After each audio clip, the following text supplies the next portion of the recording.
선생님 안녕하세요. 초1 여자아이 원리셈 2학년 1권 진행 중이고요. 교과는 아이스크림 홈런으로 현행 개념 유형 정도 간단히 하고 지나갑니다. 3월부터 플레이팩토 친구들과 그룹으로 수업받고 있는데 수업 내용이 사고력이긴 하나 교과 중심이고 심화까지 넘어가지 않아서 아쉬움에 추가로 집에서 탑사고력 P부터 시작해서 쭉 진행하려고 합니다. 선생님이 저학년 때 사고력 심화를 더 추천하셔서 탑사고력 쭉 하고 B단계까지 완료 후 따프를 이어서 고학년 교과 심화로 이어갈 계획이었는데요. 따프를 보니까 저학년 따풀도 욕심이 나네요. 저학년 시기 동안 탑사고력과 따프를 어떻게 잘 활용해 볼 수 있을까요? 활용하는 게 이제 괜찮을까요? 라고 물어보시는 것 같아요. 일단 플레이팩토는 지금 어머니 말씀하신 것처럼 실력을 키워주는 프로그램은 아닙니다. 플레이팩토가 사고력 학원이야 라고 얘기할 수 있는 부분은 토론이나 교구를 만질 수 있는 부분들 때문에 그렇죠. 근데 실력을 키워줄 수 있는 부분은 아닙니다 라고 제가 굳이 단정지어서 말씀드리는 이유는 뭐냐면, 실력을 키워주는 건 아이들에게 아이가 가지고 있는 그릇이 약간 이제 실력이 여기까지예요. 그러면 이게 성장할 수 있도록 바로 윗단계를, 그러니까 이제 크리에이티브한 문제들, 그러니까 창의력을 요구하거나 아이가 모르는 뭔가들을 요구하게 해서 고민하게 하거나 이런 프로그램이죠. 여기서 이제 어머니 표현하신 심화 이런 부분들. 근데 플레이팩토는 교구 중심으로 즐겁게 공부하자 쪽이에요. 그래서 어린아이들이니까 어릴 때는 그렇게 하는 게 적절하죠. 네. 근데 실력을 좀 키우고 싶어요, 생각하는 힘을 키우고 싶어요 라고 하면 고민을 많이 하고 어려운 문제를 좀 많이 풀어보는 게 맞아요. 플레이팩토는 어릴 때니까 즐겁게 하고 진짜 수학 공부는 나중에 하자 라고 판단하실 때 선택하시면 됩니다. 지금 말씀하신 게 딱 맞아요. 딱 맞고, 잘못됐다는 게 아니라 지금은 즐겁게 해야 될 때야 라고 하면 플레이팩토 하시면 되고요. 지금처럼 실력을 키우겠다라고 하면 탑사고력 수학 하시면 되고, 따풀도 교과의 한정에서 이고, 따풀은 그 대신 앞에도 말씀드린 것처럼 교과에 한정되어 있지만 교과에 나오는 문제만 다루는 것이 아니라, 예를 들면 이런 것들을 다뤄요. 7 더하기 5는 12입니다. 이때 7 더하기 6은 얼마일까요? 요런 게 이제 따풀에 저학년 내용에 나오는데, 계산하라는 게 아니라 얘를 보고 얘를 유추해서 써라 이런 뜻이에요. 그래서 요거를 공부한 다음에 바로 다음 단원에 뭐가 나오냐면, 세모 더하기 5가 13입니다. 세모 더하기 7은 얼마일까요? 이런 내용도 이어져서 나옵니다. 생각하는 방법이 같다는 거예요. 7에서 5를 더해서 10이면 하나 큰 수가 더해지니 13이지 이렇게 생각하라고 아이에게 생각 방법을 요구를 하는 거예요. 생각해보라고 요청을 하는 거예요. 그래서 세모 더하기 5가 13입니다. 세모 더하기 7은 얼마일까요? 라고 하면 보통 아이들이 세모가 얼마지? 이렇게 시작하잖아요. 근데 그렇게 하지 말라는 거예요. 5를 더해서 13인데 이 큰 수를 더했으니 답도 이 큰 수가 나와야 돼. 만약에 이런 식이 있었다면 5를 더해서 13인데 하나 작은 수를 더했으니 결과도 하나 작게 나와야 돼. 따풀은 이런 내용을 꽤 많이 담고 있습니다. 그러니까 연산에서 수감각이라는 게 꼭 연산 답을 잘 내는 게 아니라 상황에 맞게 수를 바라볼 줄 알고 제시되어 있지 않은 그 행간의 어떤 규칙들, 이런 것들을 찾을 줄 알고 적용할 줄 알고 이런 눈도 필요해 라고 얘기하는 부분이거든요. 또는 10을 채워서, 예를 들면 7 더하기 5가 얼마야? 이런 문제는 항상 7 더하기 3이 10이라는 걸 생각해봐. 그러면 가르기 모으기 생각하지 않고 이 크니까 12야 이렇게 생각할 수도 있어 얘야. 이런 것도 있고, 이런 문제들이 다양하게 수를 바라보는 시각, 또는 수뿐만이 아니라 전 영역을 다루고 있으니까 교과에 나오는. 근데 이제 1학년은 어차피 연산이 거의 다잖아요. 그래서 탑사고력과 따풀은 방향성이 좀 다릅니다. 탑사고력 수학은 교과에 나오지 않는 전 영역에 대해서 균형 있게 깊이 있게 생각해보자 이런 책이고, 따풀은 지금 말씀드린 것처럼 교과에 한정해서, 근데 1학년 교과 내용이 별로 없으니 다른 출판사에서도 많이 다루는 그런 어려운 문제들, 심화 문제들도 다루지만 거기에 장기적으로 봤을 때 이런 시각들도 필요해 라고 이제 아이들에게 가르쳐주고 싶은 내용들도 있는 거죠. 그래서 같이 활용할 수 있을 것 같습니다. 다 할 수 있다면. 다음 9살 아이를 키우는 엄마입니다. 기특하게도 9살 아이가 수학을 엄청 좋아합니다. 곱하기 나누기도 스스로 알고 싶다고 해서 한번 알려줬더니 터득하고, 최소 공배수 최대 공약수도 그렇고 게임 형식으로 TV를 보면서 형아들 문제 푸는 거 보고 엄마한테 팩토리얼 알고 싶다고 해가지고 배우고, 네, 기본적으로 수연산에 대한 관심이 많아요.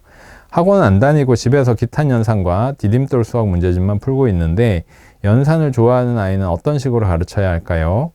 더 좋아할 수 있게 아이에게 그런 발전할 수 있는 기회를 주고 싶은데 선행을 달리는 건 또 아닌 것 같고 고민이네요. 어떻게 하는 게 좋을까요? 지금 초2잖아요. 초2니까 결국은 저는 아이들을 수학적으로 키우는 방법은 어떻게 생각하는 문제들을 아이들에게 공부하게 할까? 어떻게 어려운 것들을 애들이 이렇게 고민하면서 할까?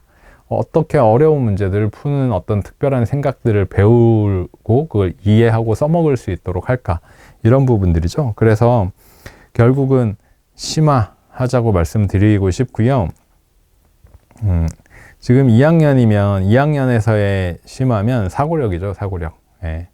사고력 수학 하자고 말씀드리고 싶습니다. 지금 초2면 이렇게 관심이 많다고 하면 탑사고력 수학 A단계 1학년, 2학년 단계 추천드리고 싶습니다. 아니면 연산 자체에 관심이 많으면 저희 회사에는 책이 없지만 사고력 연산 책을 찾아보시고 해도 아마 재미있게 할 것 같아요, 아이가. 다음입니다. 현재 초2예요. 수학 진도는 3학년 2학기 점프 왕수학 6단원 마무리 중입니다. 초2인데 진도가 빨라요. 3학년이 거의 마무리되고 있네요. 3학년 진도로 디딤돌 기응, 왕수학 실력, 왕수학 문장제, 도형 점프 왕수학 순서로 진행했어요. 아이가 유독 어려워했던 부분이 두 자리 곱하기 두 자리 연산과 점프 왕수학에서 무게와 들이 부분이었어요. 점프 왕수학 정답률은 혼자 풀었을 때 왕문제가 7, 80%, 왕중왕 문제가 5, 60%예요.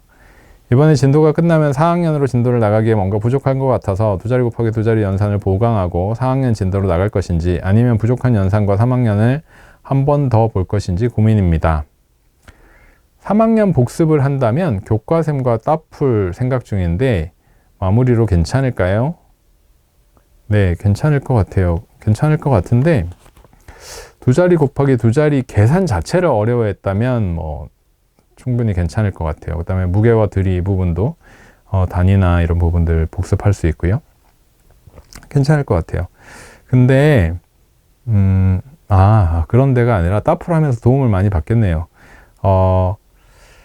무게와 들이가 어려운 이유는 뭐냐면 무게와 들이가 무게와 들이에 뭘 배울까? 이렇게 생각해 보면 무게의 단위를 배우고 들이의 단위를 배우고 할 것 같죠. 근데 심화 문제를 풀리면 무게와 들이는 소재일 뿐 생각하는 문제들을 아이들에게 요구합니다. 예를 들면 오늘 안 그래도 마지막에 방송하기 직전에 질문 들어온 것 중에서 간단하게 제가 읽어보고 사연을 체크하지 않아도 답변 드릴 수 있어서 체크한 게, 예를 들면 이런 문제예요. 들이와 무게를 소재로 해서 이런 거죠. 컵이 두 개 있습니다. 두 컵은 물이 총 560ml가 들어갑니다. 그런데 차이는 220ml가 돼요. 두 컵의 들이는 각각 얼마일까요? 이런 식이죠. 이게 들이 문제인가요? 이거는 그야말로 문장제 문제이고 문장은 제가 다 생략해 놨으니까 그런데 상황을 주는 문제입니다. 이거를 합과 차가 주어지는 문제라고 해서 합차 문제라고도 할 수 있는데요. 따풀에 보면 합차 문제 같은 걸 공부할 때 되게 여러 가지 방법을 가르쳐 줘요. 여러 가지 방법을 가르쳐 줘서, 그리고 이제 2학년 때부터 나와요, 합차는. 왜? 교과 2학년 때부터 나와요. 그러니까 이게 아이들이 배우는 그 교과 단원과는 별개로 학년이 올라가면서 어떤 조건에 대해서 생각해야 되는 방법을 알아야 되는 것들이 있습니다. 따풀이 그걸 하고 있는, 그 역할을 하고 있는 거예요. 그래서 지금 3학년 복습을 한다고 할 때 따풀로 하는 게 도움을 받으실 것 같다고 말씀을 드린 거예요. 뭐 이런 거나 아니면 뭐 2개 더하면 얼마, 2개 더하면 얼마, 2개 더하면 얼마인데 각각이 얼마인지 구해라, 뭐 이런 거나, 그러니까 이런 거는 꼭 들이 문제라고 하긴 힘들거든요. 특별한 조건이 있는 문제들이에요. 그러니까 이 문제는 어떻게 해결하냐면, 일단 첫 번째 한 2가지 정도만 소개해 볼까요? 얘는 가르기를 통한 가르기 수조작 방법 하나하고, 두 번째는 그림 그려서 해결하는 거, 식 세워서 하는 것도 있는데 식 세워서 하는 건 연립방정식이라서 생략하도록 할게요.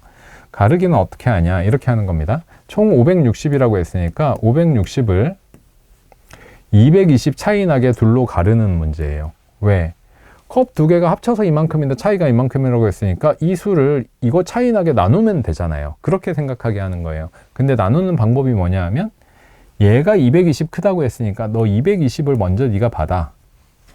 그러면 220 받았으니까 나머지는 340을 갈라줘야 되는데 340은 똑같이 나눠줄게.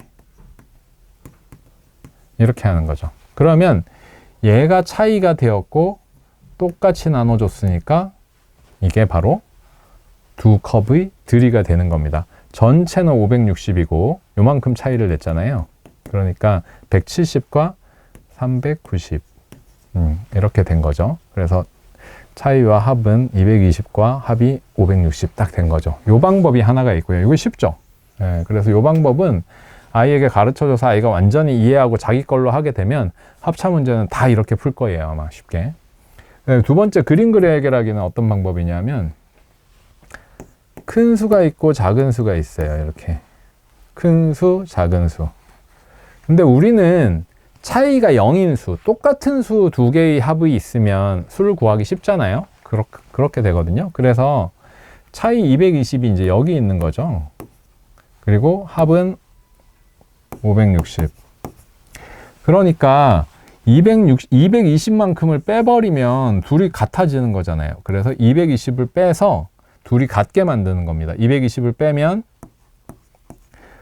340이고 170과 170으로 같아지고, 큰 수는 다시 220을 붙여줘서 390, 작은 수는 170 이렇게 되는 거죠. 이렇게 하는 방법이 있고, 얘하고 똑같죠. 그렇게 하고 나니까 이렇게 하는 방법이 있고, 다른 방법이 또 뭐가 있냐면 220을 붙여줘도 돼요. 얘는 220을 이렇게 붙여주는 거예요. 그러면 크게 같아지는 거죠. 그래서 560이었던 수가 220을 붙여주면 780이 되고, 780을 똑같이 나누면 390, 390이 됩니다.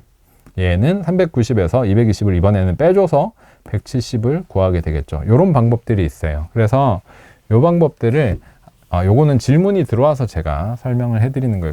들이와 무게는 지금 보여드린 것처럼 들이와 무게를 소재로 해서 생각하는 방법이 어려운 문제들이 꽤 있어요. 그래서 들이와 무게가 약하다가 아니라 그런 것들이 소재가 나오면 이걸 소재로 해서 막 어렵게 교과 문제가 나오기 때문에 그런 유형들을 학습해야 되는 부분이 있어요. 그래서 따풀로 하시는 건 좋은 생각이라고 생각합니다. 교과샘은 제가 연산 자체가 좀 많이 부족했나 보다, 그래서 선택하신 것 같아 라고 생각을 했고요.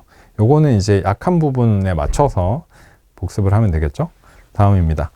초3 아들 키우고 있어요. 엄마표로 학습을 하고 있는데 남들보다 많이 하는 것도 아닌데 매일 하기 싫어하고 몸도 베베 꼬아서 그런 공부방 가라고 하니 또 안 간다네요. 워킹맘이라 공부 봐줄 시간도 한계가 있고 아이랑 매일 씨름하는 것도 힘들고 남들보다 더 줄이면 안 될 것 같은데 어떤 방법이 맞는지 모르겠어요. 저는 이럴 경우에 아이를 잘 설득해서 공부방이나 학원을 보내시는 게 맞지 않을까 싶습니다.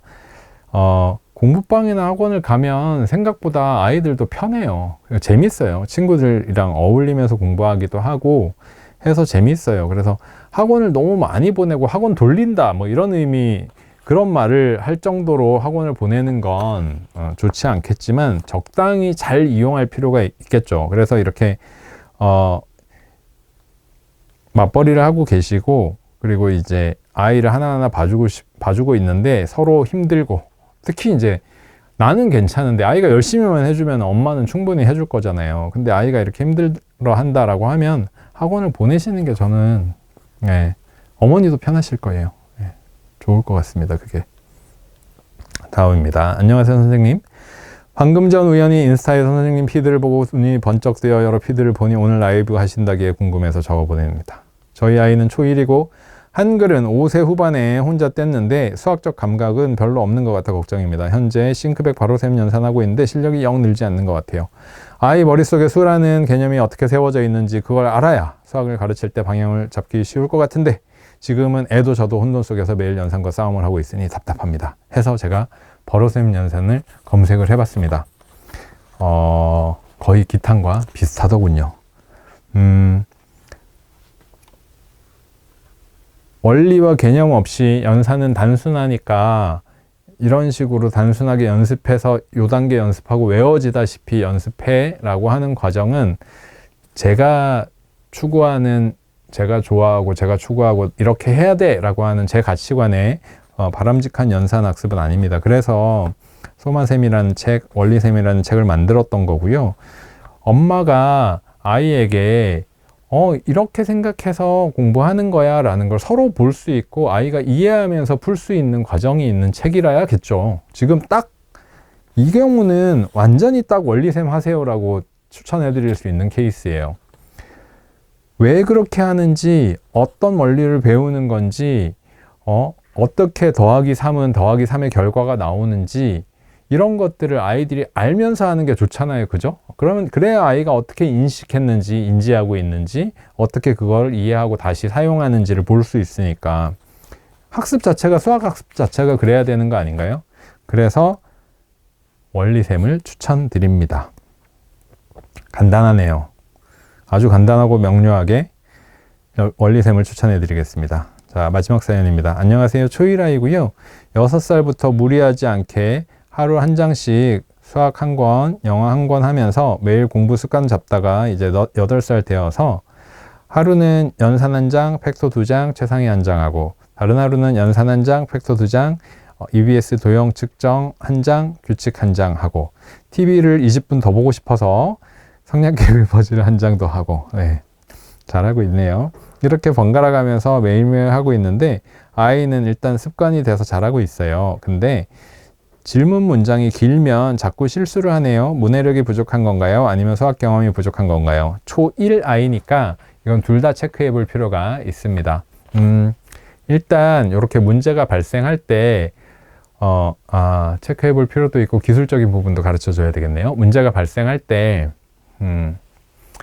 아이가 그 문장을 정확하게 이해했는지, 이해하고도 못 푸는지 체크하실 필요가 있어요. 그러면 뭐 구하라는 거야? 어떤 조건이 있어? 어떤 상황이야? 물어보시고, 그러면 만약에 언어적인 이해가 부족하다고 하면 그 대답도 잘 못할 수도 있어요. 근데 그 대답을 하는 사이에 아이가 뭘 하고 있을 거냐면 그냥 읽었던 거에서 엄마가 어떤 목적을 가지고 물어보면 자연스럽게 끊어읽기라든가 부분 조건을 찾게 될 거예요. 그게 이제 문장제 문제를 푸는 기술을 가르쳐 주는 걸 수도 있는데, 문장이 이렇게 있잖아요.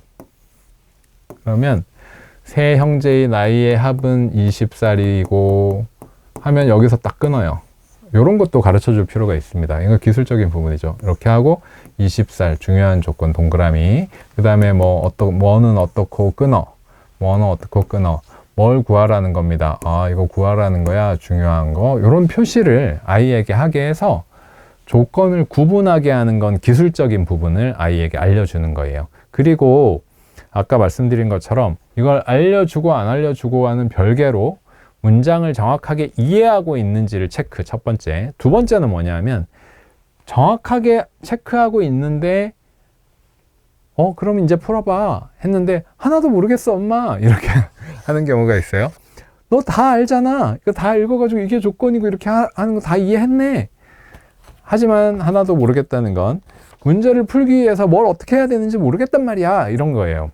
그 경우가 바로 여기에서 이제 말씀하신 수학적인 경험이 부족해서죠. 어떤 조건이 중요하고 뭐부터 생각해서 또는 거꾸로 생각해야 될지 그림을 그려봐야 될지 이런 그 수학적인 해결 방법을 모르고 있다는 거죠. 이게 수학적인 문장제의 어려움. 아까 그런 거 3학년에 합과 차 이런 게 나오는데 들인데 합과 차가 나와요. 합이 나오고 차가 나오는 건 수로도 낼 수 있거든요. 근데 들이만 나오면 왜 선생님들이 그럴까? 낼 문제가 없거든요. 전 그렇다고 생각해요. 예. 그래서 이렇게 끊어읽기를 가르쳐 주시는 것, 그 다음에 이해는 정확하게 하고 있는지, 조건 구분하는지, 상황을 파악하는지, 이건 언어적인 체크.